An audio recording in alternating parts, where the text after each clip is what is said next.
Hi everyone, my name is Alejandra Carrillo and I am the events co-chair of JumboVote, which is Tufts' nonpartisan voting initiative.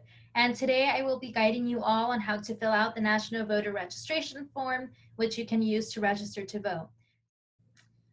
Um, so the first thing you will see is a US map, but if you scroll down, you can find the general instructions.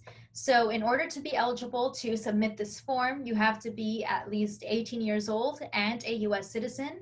Of course, there are other exceptions. So for example, if you are registering to vote in Wyoming, North Dakota, or New Hampshire, then you cannot submit this form because it won't be accepted by your state.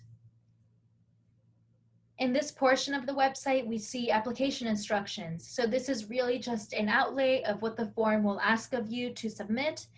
Things like your name, your home address, your mailing address, your choice of party, etc. So it's really important to mention, however, that instructions vary state by state. So for the purpose of this video, I will be using Massachusetts as an example. Page 3 includes the actual application itself. So as I mentioned before, it will ask for your name, your home address, your date of birth, telephone number.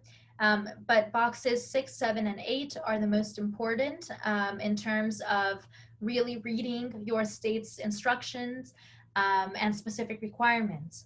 So for box 6, it asks for your driver's license number.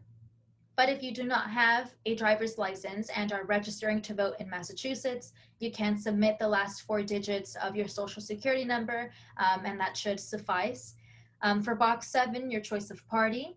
If you leave this box blank, it's important to remember that you will be recognized and automatically considered as an independent.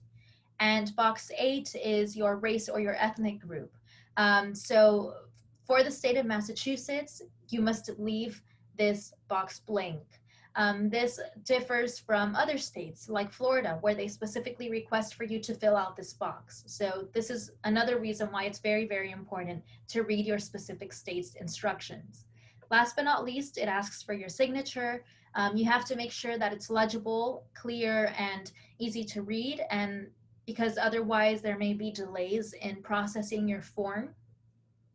You can disregard this section of the website unless you are filling out this form due to a change of name or perhaps change of political party.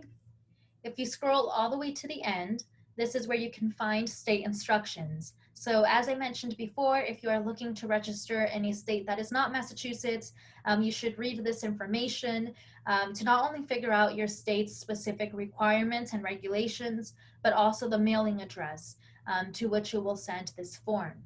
I hope you all found this video helpful, and if you have any questions, please feel free to reach out to me or any other member of JumboVote, and we will be more than happy to help.